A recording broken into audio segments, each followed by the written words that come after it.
365. It's me, Steven Haggerty, and today we have Dr. Sanjeev Mehta. I hope I'm saying that's right even. And he's the founder of Sush Talent Limited, which is a tech recruitment firm. Thank you for being on the show. How are you doing?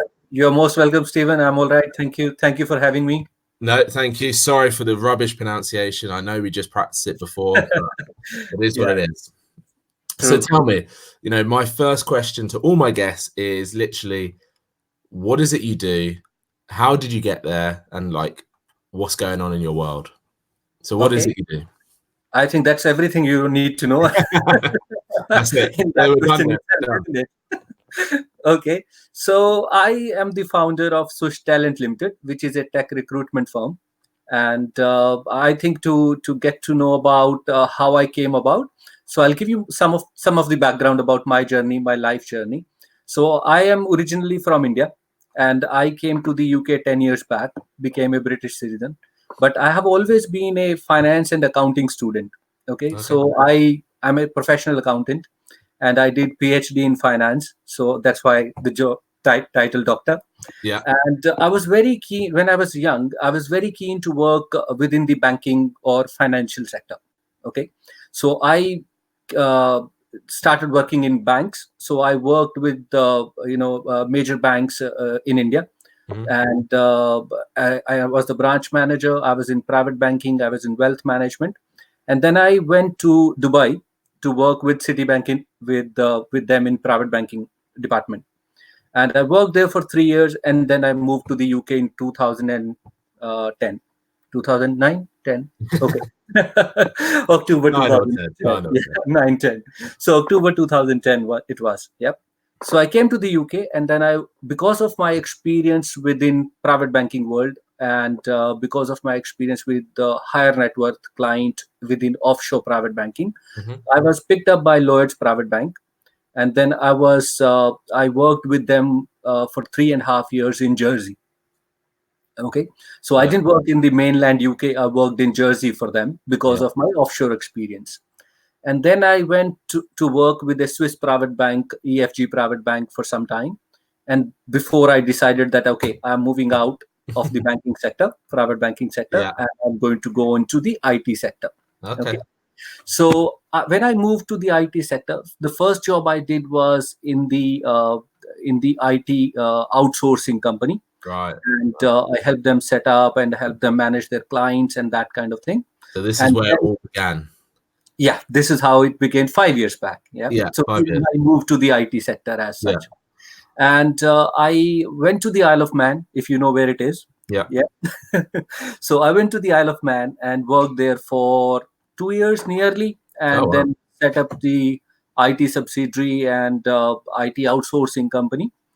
And then after that, I moved to the tech recruitment as a kind of extension to that, what I was doing. Mm-hmm. So I have been to the TV interviews. I have done some radio interviews and business magazine, newspapers, and talking about IT outsourcing and why do we need to do it? Mm-hmm. Why there is a IT skill shortage in the UK, and what can you do about it, and how long this process of bringing new talent takes, and then what could be done to bridge the gap. Mm-hmm. And I spoke to Manx TV and about Brexit when it happened in 2016. All that time ago. Yeah, not a long ago. And talked about how IT industry will get impacted and whether there would be some kind of positives coming out of Brexit for the IT companies who are primarily or predominantly Indian or owned by Indian entities or have got Indian professionals. So that kind of stuff I did. And then I moved back to the UK.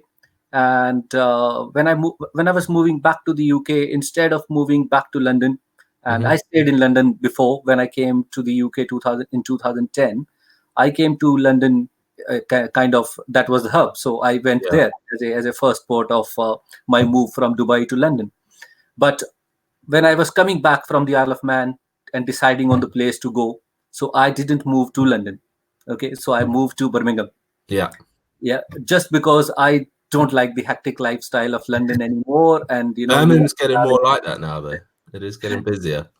Yeah, it's very busy. And when you are in, I worked in banking sector, so going to Canary Wharf, the nightmare, and Central London, and yeah. so it was crazy when it's really busy, crazy busy. Yeah. So I was thinking, why do I need to go back to the lifestyle, that busy lifestyle, after living in Jersey and Isle of Man, kind of very calm, quiet places, no rush, different lifestyle. So I thought Birmingham would be a good fit, because you can still travel in your own car. You don't have to take a train tube if you want to go around, meet people, that kind of thing. So when you started the business, were you still working for the banks? No, for the IT. Sorry, no. IT I was still working in the IT sector. Yeah, so there was a little bit of crossover between. I switched. I switched when I moved from the Isle of Man. So I moved to to start this tech recruitment business, and also the IT outsourcing company, specializing into different skill set and just providing the resources. How did you find that? How did you get find from going from, being employed, working with the biggest corporate companies out there, basically, to starting your own business and your own vision? How did that come across? How did that feel? It's scary, because you have the comfort, and and I have always worked with very big names. So when I was working in India, I was working for the biggest banks. When I was working in Dubai, I was working with Citibank. You can't get any better brand than that, because it's an American bank. They are in Dubai for one of the longest period of any international bank being there. So very reputed name. And when I worked with Lloyd's in Jersey, so again, very reputed, very trusted name in the British market or in the UK market. So I think going on your own and started working for yourself and founding the idea and founding what business you are going to do is very challenging and very scary. But at the same time, it brings its own rewards. So when you are working in for, whether it is banks or whether you are working for some company or any sector, when you are working for someone, it is always a different feeling as compared to your own business. So there is no limit of what I can do, or what business volume I can do, what profit I can make, how many employees I can have, as compared to when you are working for someone, that kind of thing. So it's challenging, but at the same time, I think it's very rewarding in the long run. Yeah. What was the thought process you went through to make the decision to do that? Make the decision to start your own business? I think when I was working, I learned quite a bit from the entire my experience working with the banks. So it was all about maintaining the client relationships at the highest level. So I was dealing with, when I was working for Lloyd's, for example, I was dealing with biggest investors. So people who have a lot of money to invest, because that's why they will go to Jersey to invest offshore. Otherwise, there is no need if you don't have enough money. So I was dealing with very high profile clients, and all of my clients were British clients. Or I did work for some time during that period for Swiss clients as well, handling Swiss clients, but it was mostly the British clients. So I was thinking, if you can work with British clients while representing Lloyd's, of course, then you do have the skills to maintain those relationships. And it's all about relationships in this world, isn't it? So particularly if you are going to do your own business, then you are dealing with the high profile clients who need resources, and then you are going to give them a presentation about your services, and you're going to meet up with them, you are going to create that trust, you are going to create that bonding and create that relationship, so that they can trust you to give the business. So I think I had that confidence that I can do it. And when I was doing it for anyone else, it was transferable skills going out. You had the knowledge, the confidence within. I think that's one of the most important things when people are thinking, especially in that position where you were working with the big banks, big businesses, big companies, big names.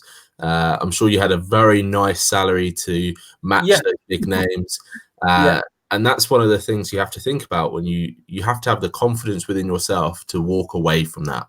to be able to walk away and knowing that it's the right decision for whatever your situation is.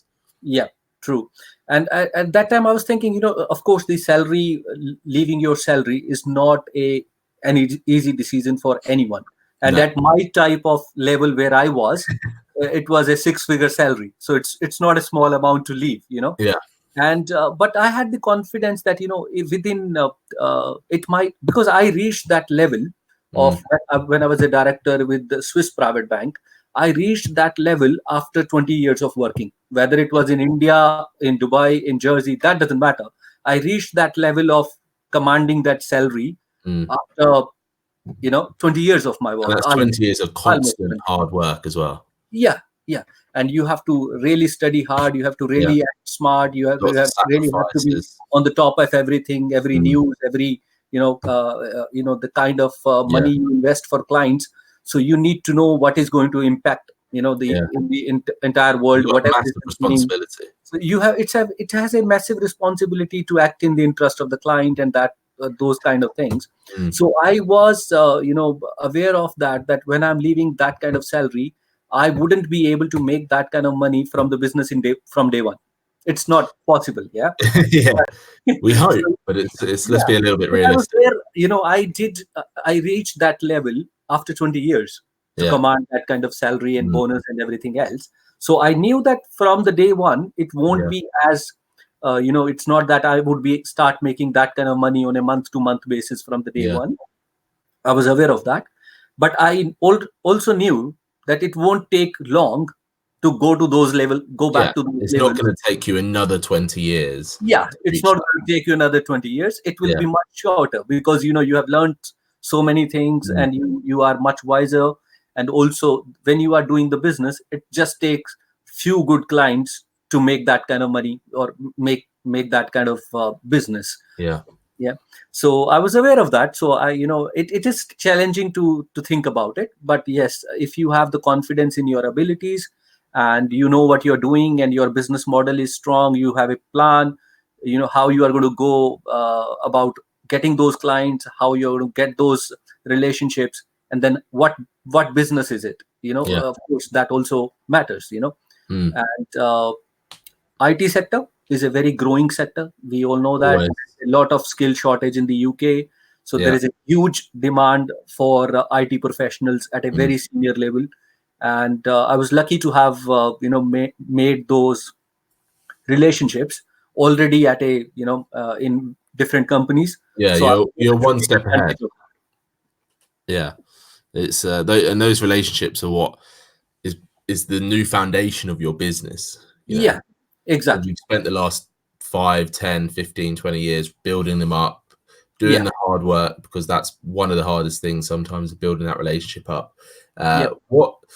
When you first started out, you've been going 3 years now, right? Yeah. 3 years. As a founder. As a founder, yeah. So for the last couple of years, what have you seen has been the biggest difference in you as a founder running a business versus taking a 6-figure salary home and living the good life?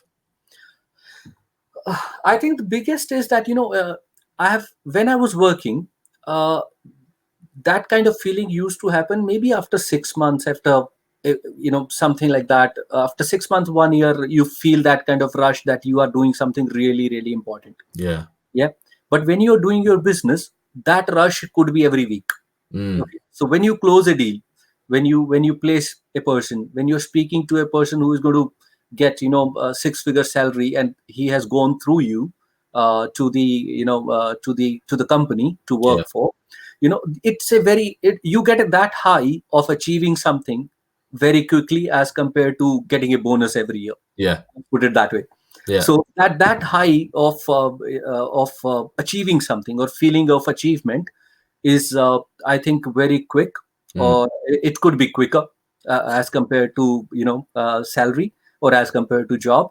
But of course, the apart from the just looking at the financial angle, it is also important to keep in mind that it offers you a lot of responsibility, at the same time flexibility. So when I work with people, sometimes I feel that I'm responsible to give them business. I'm Okay. responsible to give them, money, enough money to make their own lives, Yeah. that kind of Yeah. thing. So it gives you some kind of responsibility, and people place a lot of trust in us in terms of finding the right people and not wasting time, and not, sending a lot of CVs or a lot of candidates Yeah. who are not relevant or who Especially don't in have the recruitment. I think specialist it's skills. such a busy industry already. Yeah. And when we are working with the highest possible level of of somebody who is at a career graph of, he's a CTO, he's Yeah. an architect, he's working at a very high level. Hmm. So those people appreciate your time, but at the Yeah. same time they also want to be appreciated for their time. Yeah. So when they want to speak to the company, it has to be the right company, it has to be the right fit culture wise, before they everybody invest their own time. So we bring that expertise to the table, that when we are dealing with the candidate, we are very professional, and we ensure that, we understand their needs. And when we are speaking to the companies, we ensure that we understand what kind of person would fit into their existing structure. Mm. And that kind of fitment exercise is very important, which we do. Yeah. How are you?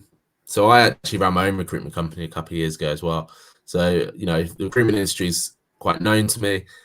How do you handle the busyness of the recruitment industry? It's one of the every other day you think of people starting their own recruitment company. How do you handle that? How do you make yourself heard in such a huge market, especially IT recruitment? So a big market in the UK. I think it all boils down to the relationships you are building. It's Yeah. not one day's job. Of course, it is not. If you say it's just a transaction, it's not. It's all about relationship. So I have built relationships with the founders. Other founders who Yeah. are starting on their journey, and they are, starting up with their companies, and they need people to turn their ideas into reality. That kind of thing in terms of the tech businesses. So I think I don't personally, because I came from private banking background. Mm. So I bring that mindset that client relationship is more important than the transaction. Yeah. You know, the transactions could happen. Yeah. That's not important. You can find a person later on. If the client relationship exists, you would get more and more orders. 100%. So, It's about and and one of my and I, mentors told me 8 years ago. It's about you want to be transformational, not transactional. exactly, As soon as exactly. you're transactional, it's a short-term thing. It's a one-off, Yeah, you know, yeah, done yeah. deal. When you're transformational, especially where you're putting in people into people's businesses, it does have that power to propel them, to get them to that next stage, get them to smashing their goals, all these other benefits that a lot of people from the outside looking in were probably going to think it's quite a transactional sort of business. Oh, you need to hire someone, use this company, you get them hired, done. Where it's not like that at all, is it? No, no, no, it's not. So, for example, I give you an example of how how we differentiate ourselves. I have met with all kind of clients over this period of time, and all kind of possible interactions. Some people saying, oh, you guys or recruitment industry as a whole, Mm. they don't really deliver. And tech industry, particularly tech recruitment, is very specialist. Yeah. So you have to understand what exactly is required, before you can go out in the market and find the right person. You need to know what is right. You can't find, it's not a very simple job to find the right person if you don't know yourself what exactly right looks like. Yeah.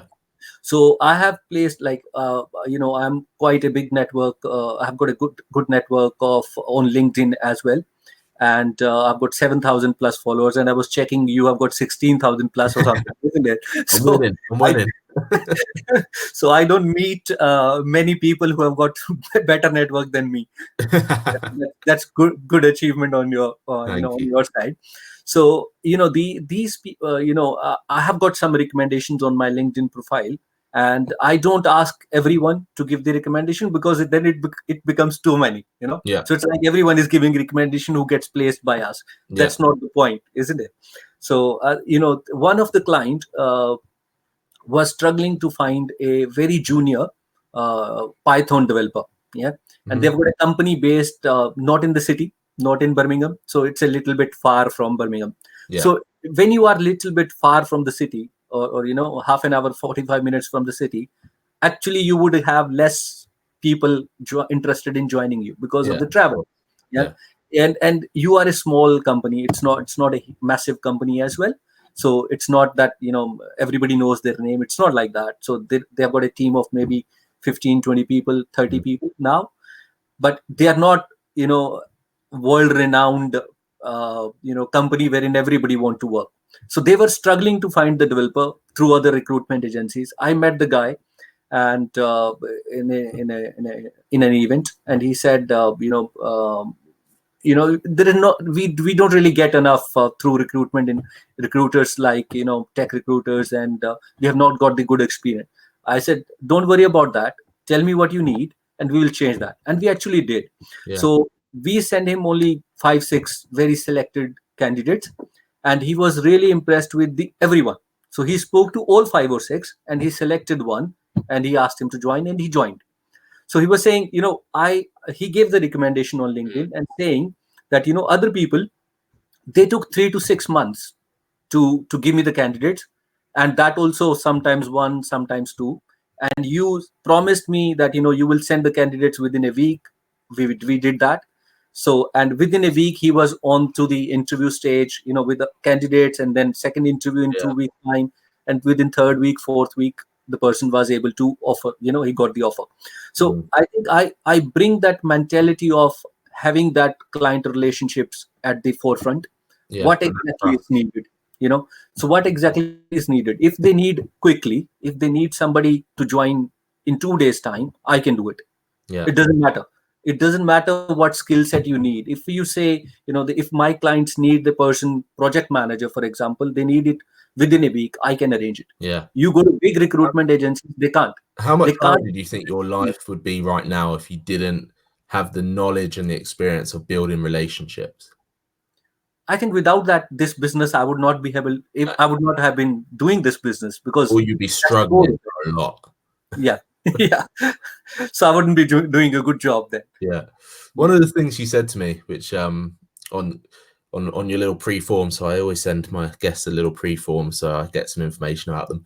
But you said about the goals, about having the long-term vision is just as important as the short-term goals, and I completely agree.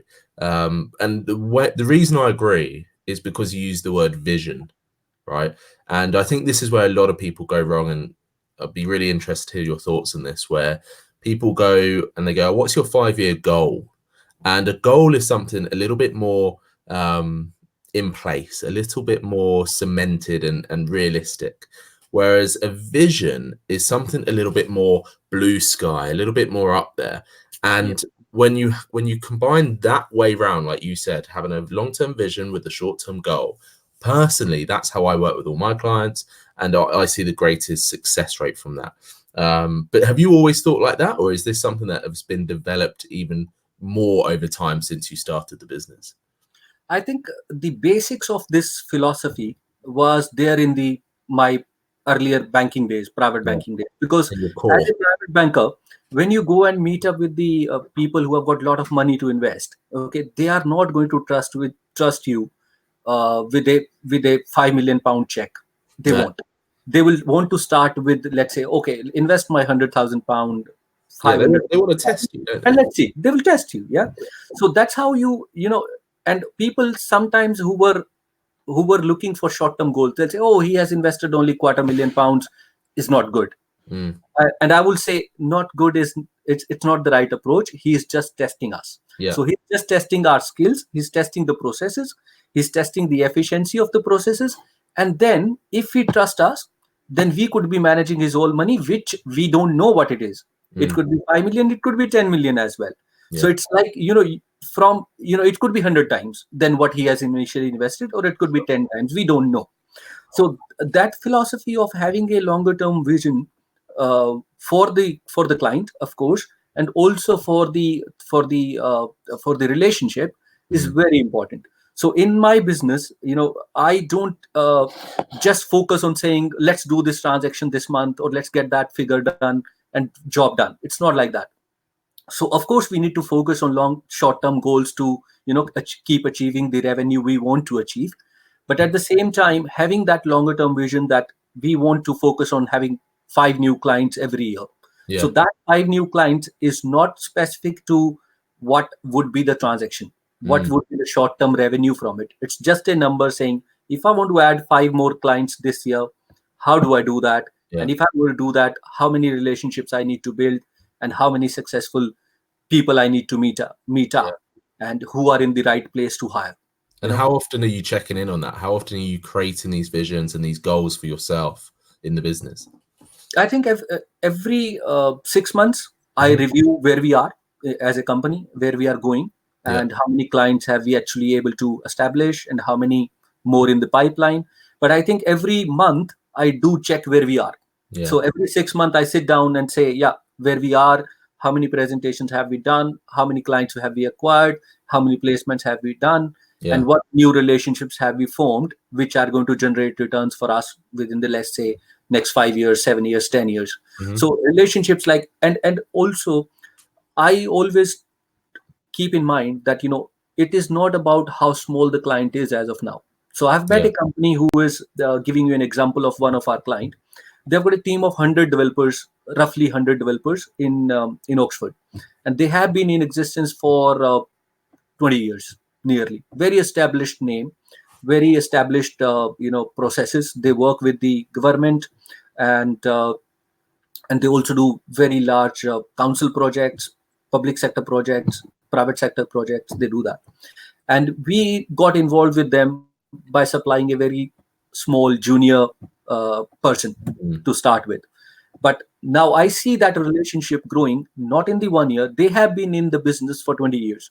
So if I manage the relationship well, I have the vision that I would be working with them for the next 10 years, isn't it? Because they are not going anywhere. The only thing I can, they would always need more people, more developers, because they are growing company, and they are not like they are growing like from 1 to 10 and then 10 to 1. Not like that. They are growing steadily over a period of time. They would hire 5-10 people this year. They would hire another 5-10 people next year. Who knows? So, but that relationship building, or having a mindset that it's not just one transaction I'm looking at. I'm looking at building that relationship so that we are there even after 10 years working with the same company. Yeah. And do you use that thinking in other areas of your life as well? I think a little bit. Yeah. Professionally, I think more or less, when you're working for yourself, when you're a founder, most of your time or energy gets absorbed into your professional life, isn't it?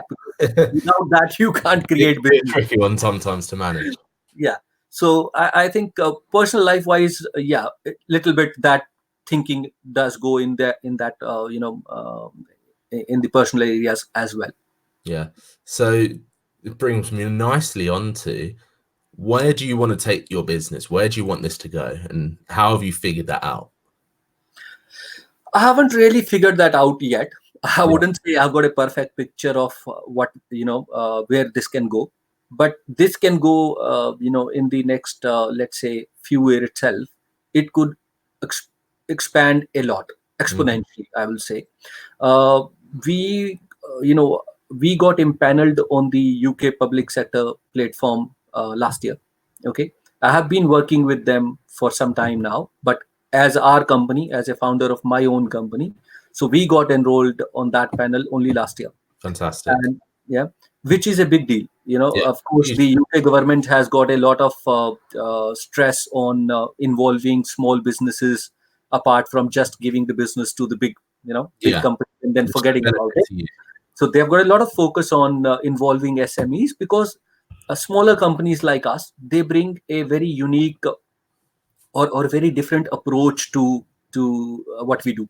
So if they are looking for a program delivery manager, the biggest companies will go to their own circle and give them the similar person or same person.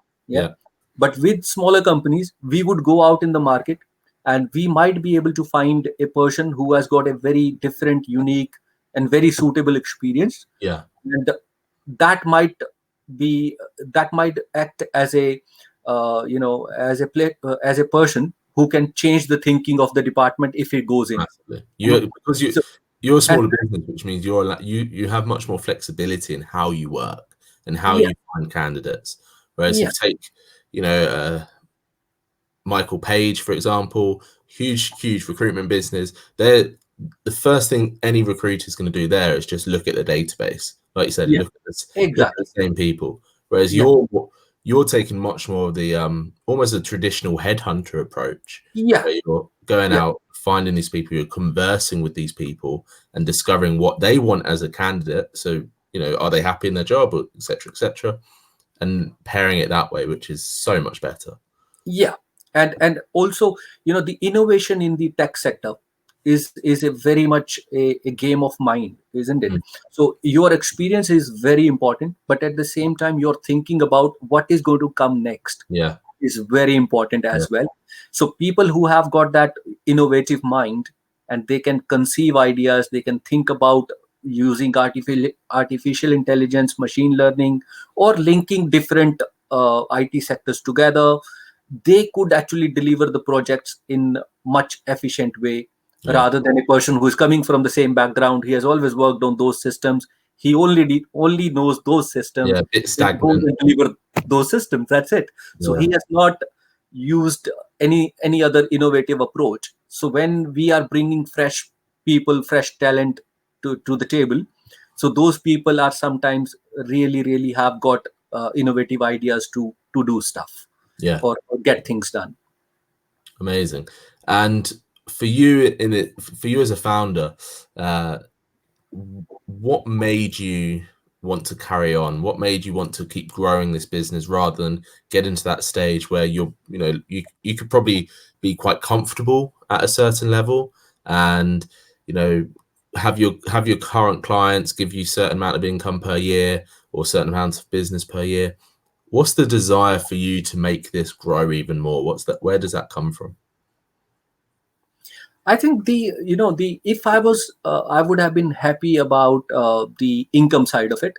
It's not the only criteria. I think Yeah, of the course. income side of it, I was earning enough. I could have carried on with my life, doing Yeah. that same stuff, and I would have been comfortable. But it's not about being comfortable. It's about maybe that feeling of knowing that you could actually do much more. Yeah. There is no limit. So if you are within the private banking sector also, there are very few people who are actually in the top cream of the world in terms of the private banking. They Yeah. might be huge amounts, but most of the average people have got a limit, right? When you're working for banks, you there are lot many regulations in the banking sector. You are not allowed to go crazy on the bonuses or commissions and things like that. Yeah. So there is always a limit on how much can you earn. So in the business, that limit is not there. Sure. Yeah. You could be earning anything. So it that feeling of knowing that today you could be earning less, fine. You could be earning similar to what you have been earning, fine. But in few years time, or in the coming time, you don't know what you could actually land at. So Yeah. you could be actually earning multiples of that income. So that is I think is a very important point to keep in mind, that Yeah. businesses could become anything. Yeah. Every business has the possibility. And of course, we are not saying that we would get listed on the stock exchange or things like that. Yeah. But Why not? But it's possible. That's the who thing. knows? Yeah. Yeah. End of the day, point is that there's no limit. So No. you set your own limit of how much income you want to have. And the other thing which is important to keep in mind is the flexibility. For example, giving you an example of I have been working for the last, when I said 20 years or so in the private banking, I have never taken more than 2 weeks holidays at a stretch. Wow. Ever, right? Because Yeah. that's the norm, right? So if you work Frowned for upon. a corporate within corporate sector, Yeah. you go for 2 weeks annual holiday, and that's it. Yeah. So this year was the first year I took 6 weeks off. How did that feel? Yeah, great. So I was working in a way that, I was still looking at what's going on in terms of Yeah. how we are doing as a business. I was still supporting my team, but I was not working full time. So it was Mm. like, I was in India for few weeks, in terms of traveling within India, and then we went to Maldives for a week. Wow. So that kind of lifestyle, or that kind of thinking, flexibility, Yeah. is never going to come from the job. That's what my feeling is, that you are Yeah. always thinking like, okay, 2 weeks holiday, where are you going? You're going home. Home is India. So you go home, you come back, that's all. Yeah. But Not much changes either, right? You like yeah, you reset, but then the moment you're back, everything's back to normal. yeah, I think one of the things you just said in terms of the mindset of a founder is the fact that there's no limitations of what you can do. yeah. And when you're doing your own thing or you're focusing on your own business, it's that you have to hang on to a lot of the time, and in the times when things aren't going so great, you've really Which got to is hang on part to of it, which will always happen. When exactly. you start, of course, you are not going to make that income, because Mm. you have just started. But at the same time, you have to go through that. You have Yeah, to face that challenge, and you have to come to that thinking that, yes, it is difficult at the time. yeah, At the moment, it's going to change. You exactly. will have that. You have to have that confidence that things will change for better, and you will have that income, or maybe money, many, many more times. Why do you think that a lot of founders have that resilience within them? What is it that creates that? I think without having that mindset, without having that challenging attitude towards the challenges, Mm. you don't set up the business. Yeah. You don't. Because So then you are comfortable in your job, and then you are doing your own stuff and you are happy with it. Because if you have that mindset, only then your thinking goes towards, oh, how do I, if I, set up my own business, how will that look like? yeah. You don't get that if you're not, have that mindset itself. Yeah, because that's the one word that starts everything off. It's the how. How do I make my life better? How do I make my business better? How do Yeah, I employ more people? How do I get more business? How do I make my clients happier? And I think founders and entrepreneurs and even CEOs as well, to an extent, depending on the business and sort of how they got there, but they have that sort of natural ambition to question the how, to yeah, question, okay, this is what I want, but I'm really going to figure out how the how becomes a reality, yeah, because I think there's a lot of people out there that question the how, but they yeah. never figure out how to make the how a reality. Yeah, and one of the example I always keep in mind, that the being the founder of your own business brings its own rewards. Okay, Mm, it's not about the money, it's not about even the flexibility. It's about, it brings its own rewards in a way. For example, in my highest achievement, I went to number 10. yeah, If I would have been working for banks, that would not have been possible forever. no, Forever. So when I founded the idea, when I was part of the business delegation, and if I went to meet up with the prime minister's special advisor, we went to number 10. It was one of the big achievement I feel I have achieved by yeah, being there, meeting up with all the very important people who were with us in the business delegation, and meeting up and discussing with them about how the tech industry is shaping up, how mm, Brexit will impact, how the tech sector as a whole is shaping up, how the Indian IT companies are shaping up. So it's not, that kind of achievement, you can't put a money on it. no, You know, how much money would you give to get that kind of experience, that kind of thing? I you know, I would not have dreamed that yeah.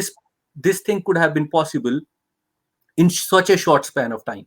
And the fact that That's why I say you have to keep that in mind, that there's no limit of what you can do, or yeah, I what think you one can of those. I think when you get achievements like that, it's so vital to celebrate yourself. Celebrate the fact do. that you're the one that made the decision 3 years ago to start your own business. You're the one that has gone out there and created it and grown a team and made it what it is today, to get you through to get you knocking on the prime minister's door at number 10. And it's so easy to just go, oh yeah, I got lucky or something, but it's not. It's you allowed yourself the success that you've got today, Yeah, and it's so vital, and I really stress that I don't think it's done enough in the world, that we need to be celebrating our own successes. Yeah, true. That's very important.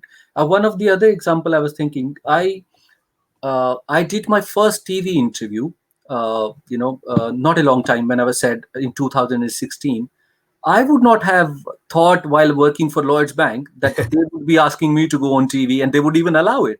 Yeah. I requested, without taking the name of the bank, one of the bank I was working for.